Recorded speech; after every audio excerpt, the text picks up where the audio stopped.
Today I'm going to do week 9 of the 2021 MLB Power Rankings every Monday on the channel. So yeah, that's what I'm going to do today. So yeah, but before I get to this video, 75% of you that watch these videos are not subscribed. So get your life together. Hit that subscribe button, turn notifications, and leave a like on this video. Subscribe to notifications and leave a like, and let's go ahead and get into this video. And yeah,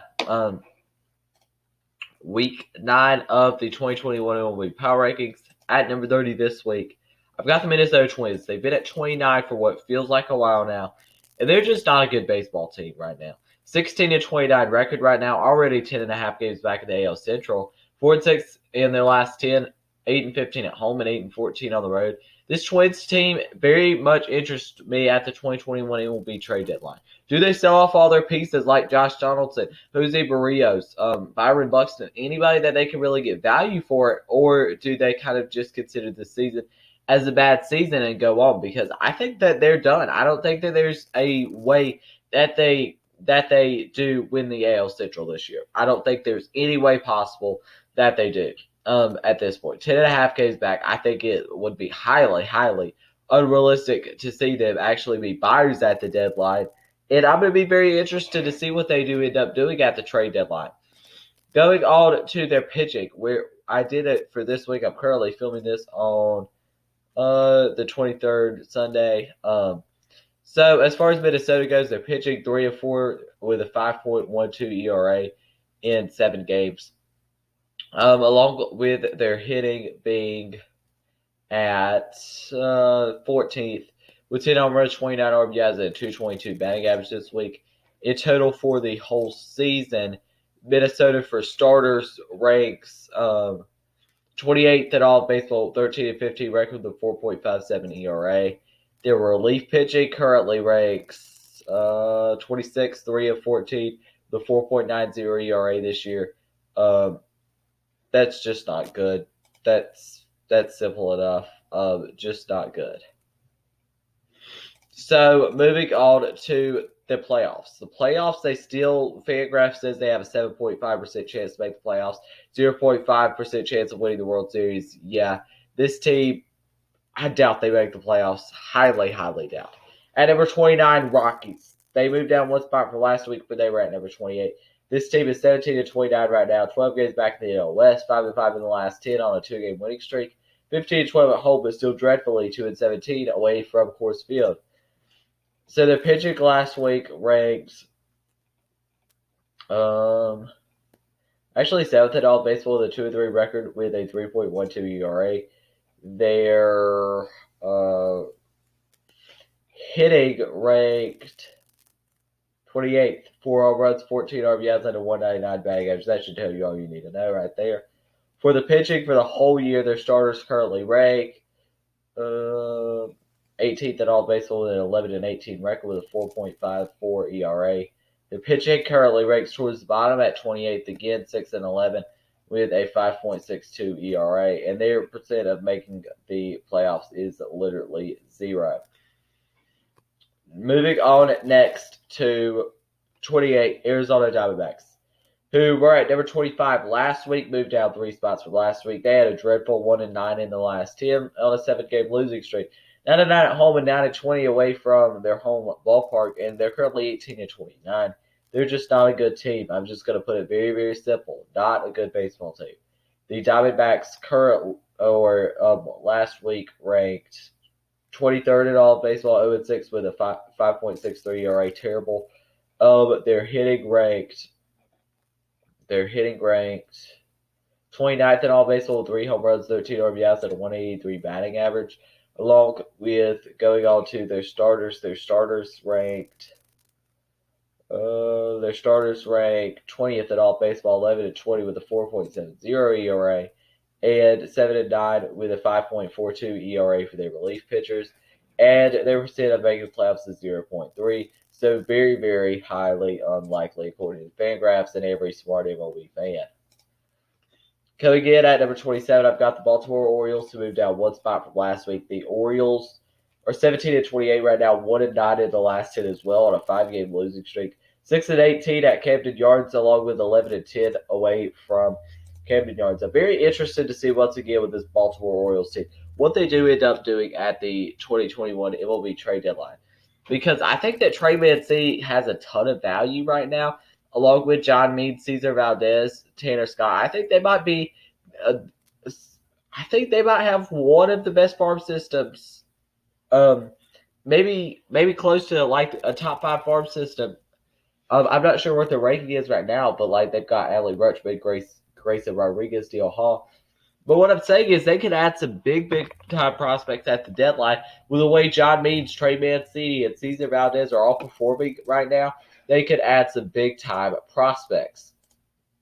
Coming in at number 26, I've got the Pittsburgh Pirates, who move up one spot from last week. The Pirates currently are fifth in the NL Central with an 18-27 record.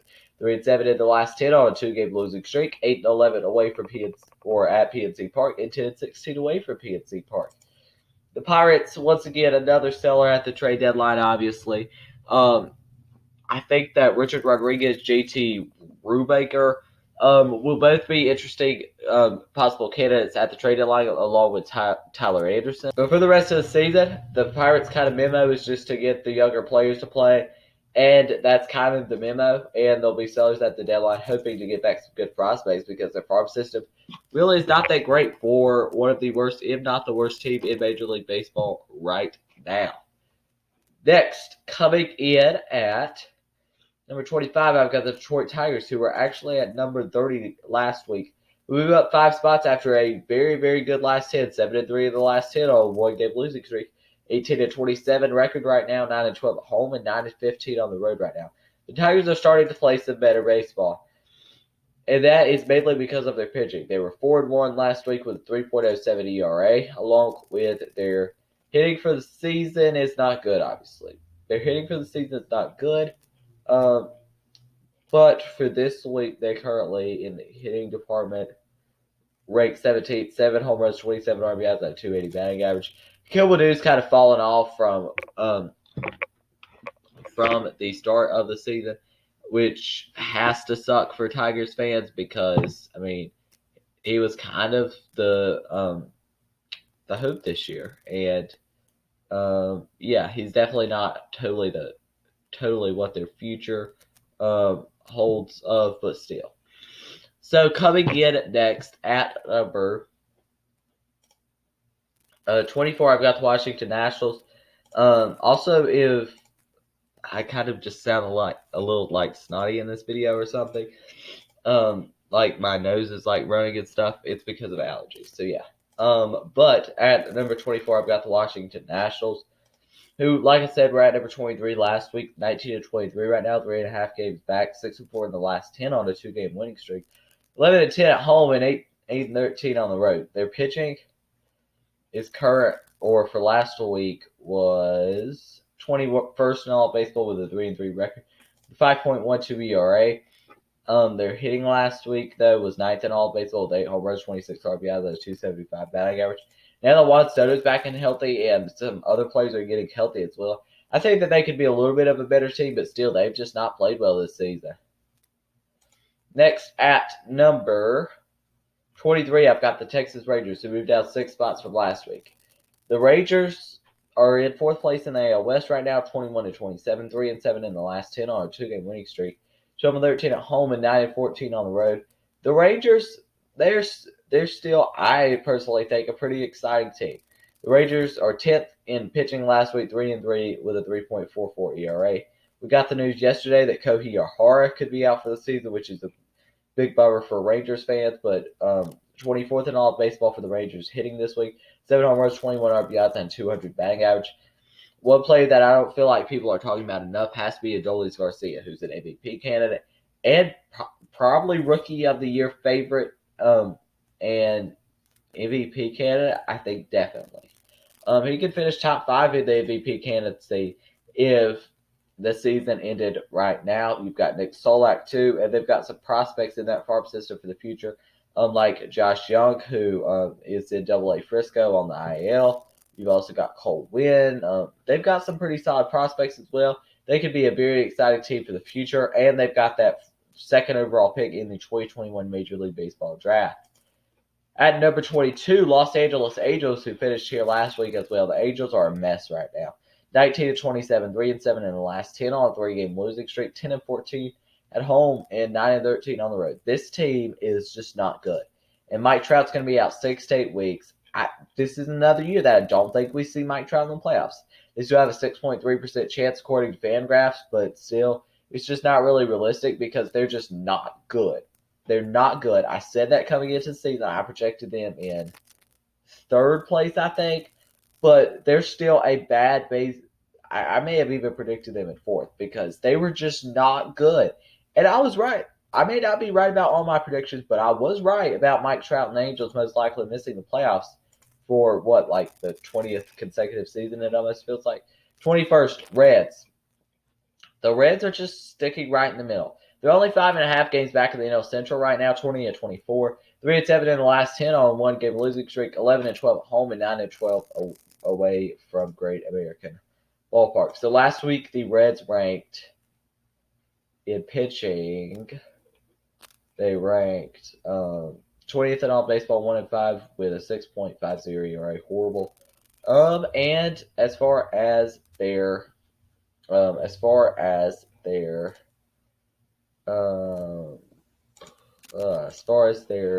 hitting goes, they ranked 19th in all baseball with 11 home runs, 20 RBIs, and a 236 batting average.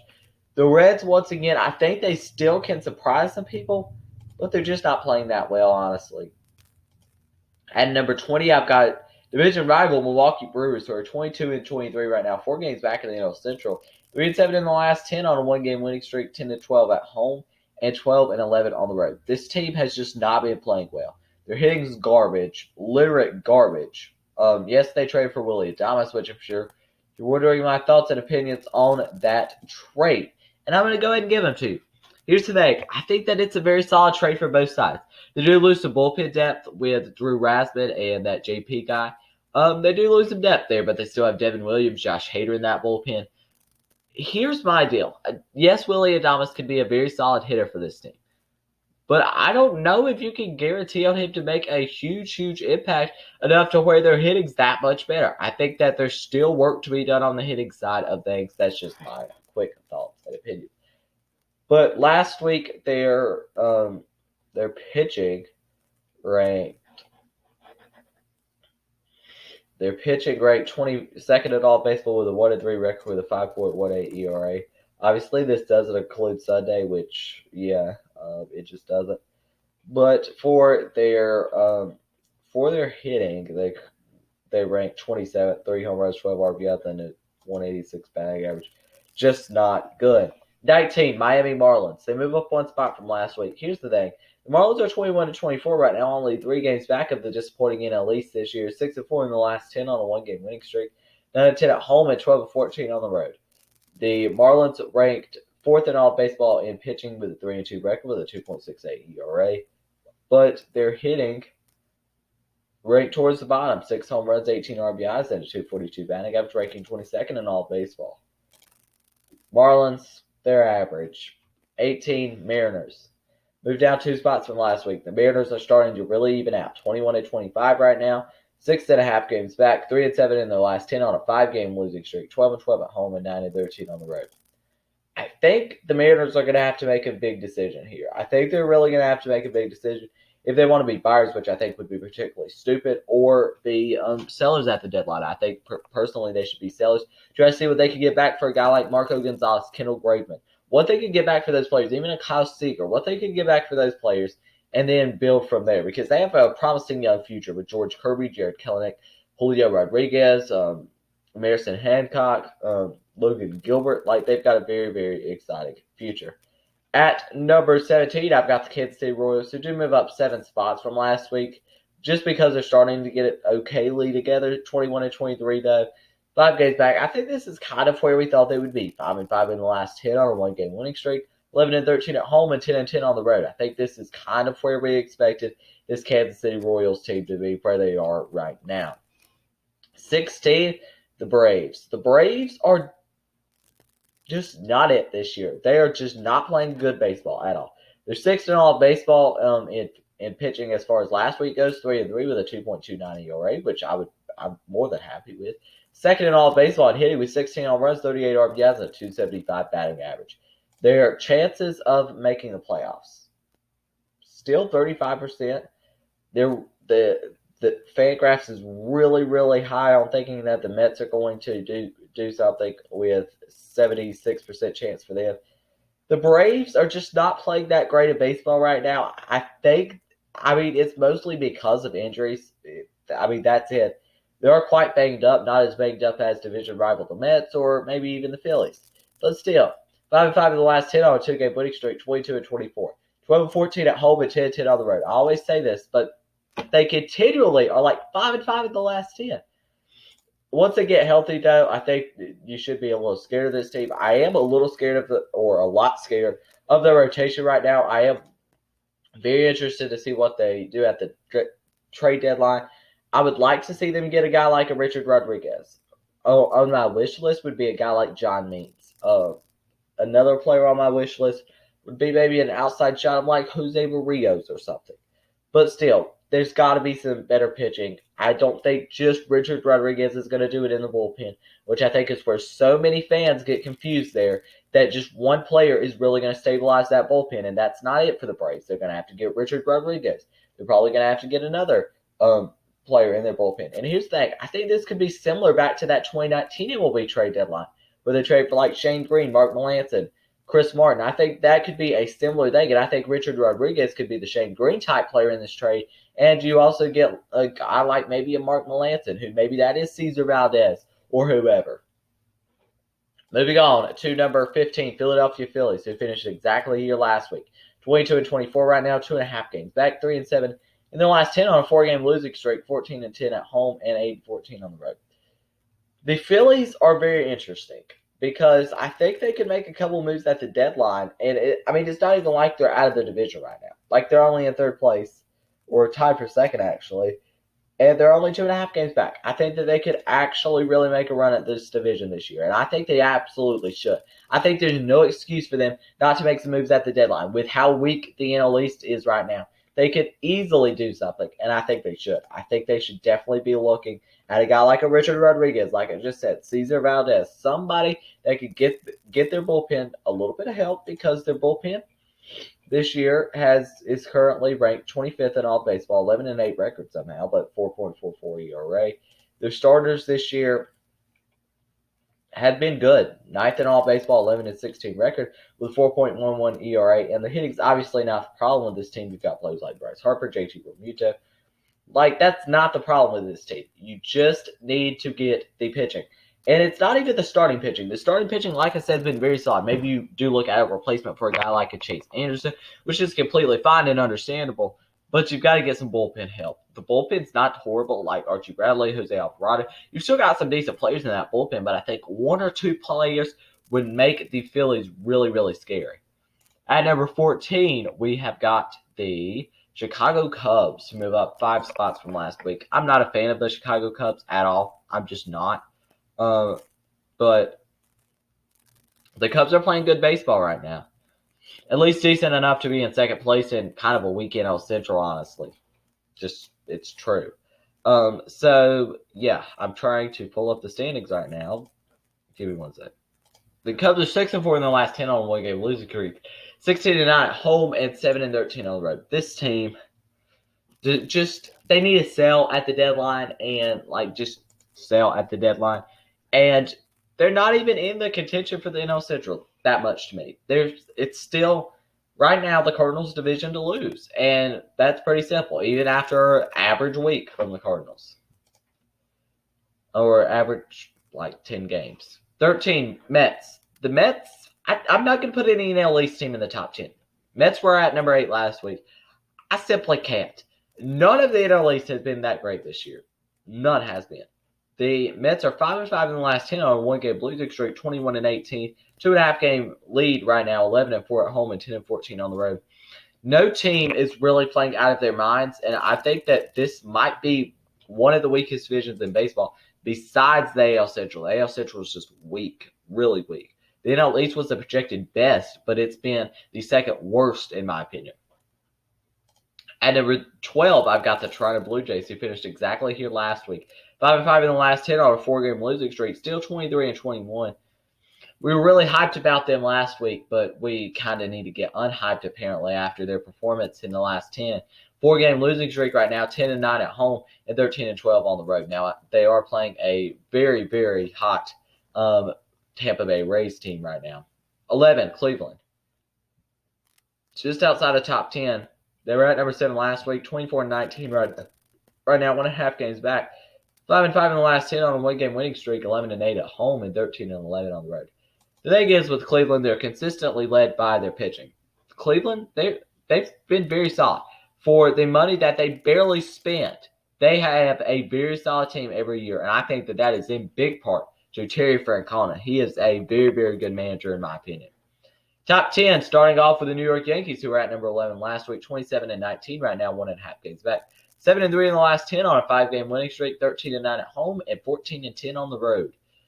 The Yankees are playing better baseball. They've played very, very good versus the Chicago White Sox team, and they're third in all of pitching with a 5-1 record with a 1.70 ERA this week. They've had 4 straight quality starts from their pitching. If they can get that, then they are in good stance. As far as the hitting goes for them, this week they're ranked 16th. 3 home runs, 22 RBIs, and 263 batting average. This team is playing a lot better baseball from the start of the season. Number 9, St. Louis Cardinals moved down 3 spots from last week where they were at number 6. 26-19 right now, 5-5 in the last 10 on a 1-game winning streak. 15-9 at home and 11-10 on the road. The thing is with the Cardinals, this is their division to lose. If they don't win this division, then frankly, it's a bad season for the Cardinals because they're playing in what looks to be a very, very weak NL Central right now. The Brewers, they just can't get anything going. Same thing with Chicago. They're just on and off, along with Cincinnati and Pittsburgh, who are just kind of the bottom feeders right now. At number 8, San Francisco Giants move up 1 spot from last week. The Giants are 6-4 in the last 10 on a 2-game losing streak, 14-6 at home, 14-12 on the road, 28-18 right now, 1 game back of the NL West crown. This Giants team, they're still playing good, which I don't think a lot of people would say almost 2 months through the Major League Baseball season. The Giants have been very surprising, and this is a team that I think is looked as a potential free agency destination next offseason for some players that could be very, very interested and intrigued by going to San Francisco. Next, at number 7, I've got the Tampa Bay Rays, who move up 7 spots from last week. Yeah, the Rays are on a roll right now. 28-19 only. 1 game back of the AL East. 9-1 in the last 10 on a 9-game winning streak. 11-12 at home and 17-7 on the road. The Rays are getting it together. And that's because their players are actually healthy. Yeah, the players are actually healthy. That's why they're actually playing good. So their pitching currently ranks, where's their pitching? Oh, 19th right here. 5-0 with a 3.38 ERA, which is very solid. And their hitting's first in all of baseball. 16 home runs and 42 RBIs and a 287 batting average. This is in the last week, by the way, or where those stats go off. The Rays currently are given a 51% chance of making the playoffs right now. Fangraphs is still really high on the Yankees with an 88% chance. Next here at number 6, I've got just outside the top 5, the Houston Astros. The Astros were at, what were they at last week? They were at 5 last week, so they moved down 1 spot coincidentally, but still, they've played very, very good baseball recently. They are 7-3 in the last 10 on a 2-game losing streak, 15-9 at home and 11-11 on the road. 26-20 right now, 1.5 games back of that AL West crown right now. But their pitching currently ranks 29th this week, 2-3 with a 4.47 ERA. And their hitting currently ranks 8th in all baseball, 4 home runs, 29 RBIs, and 313 batting average. Hitting's what's leading this team. Once Justin Verlander hopefully comes back this year, then that could be big, along with Framber Valdez. That they are really going to be scary then, as if they're not already scary.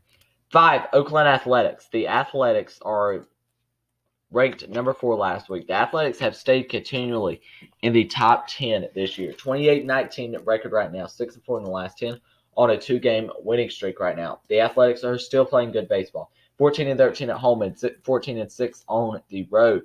The Athletics are still playing good baseball, and another team that doesn't spend a lot of money, but still plays exceptionally well for 3-2 and a 5.20 ERA. Drake's 14th in all baseball for their pitching this past week, along with for their hitting 30 in all baseball, 13 on runs, 24 RBIs, and a 251 batting average. Moving it to the top 5 at number 4, White Sox. They were at number 1 last week. I think Tony La Russa's comments have really got to this team. They're still 26-18 leading the AL Central. 5-5 in the last 10 on a 2-game losing streak, 14-8 at home, and 12-10 on the road. I think the Yerman Mercedes controversy has really gotten to this team. I think that's what's the problem with Tony La Russa. He gets I like the players standing up for Yerman Mercedes because they don't care about their manager.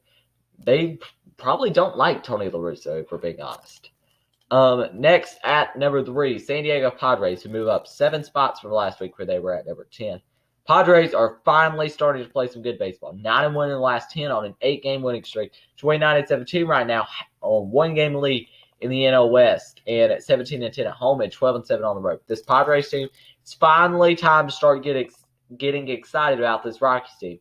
They ranked first in pitching last week, 5-0 with a 0.59 ERA. That's great. Fourth in hitting with 6 homers, 29 RBIs, and a 289 batting average. Tatis is back, and this team is scary.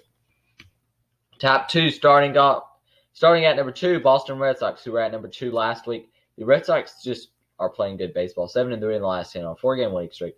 29-18 right now. The AL East is starting to play a lot better itself, but 13-12 at home and 16-6 away from Fenway Park.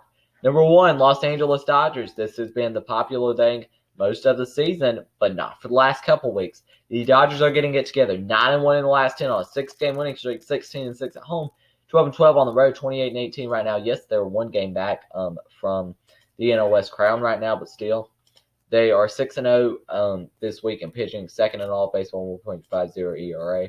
And their hitting currently ranks 11th, just outside the top 10 with 9 home runs, 26 RBIs, and a 235 batting average this past week. The Dodgers are at number 1 in this week's of the 2021 MLB Power Rankings. That's going good. Let's go ahead and review them real quick. Number 1, Dodgers. Number 2, Red Sox. Number 3, Padres. Number 4, White Sox. 5, Athletics. 6, Astros. 7, Rays. 8, Giants. 9, Cardinals. 10, Yankees. 11, Cleveland. 12, Blue Jays. 13, Mets. 14, Cubs. 15, Phillies. 16, Braves. 17, Royals.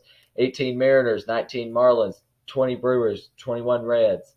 22, Angels. 23, Rangers. 24, Nationals. 25, Tigers. 26, Pirates.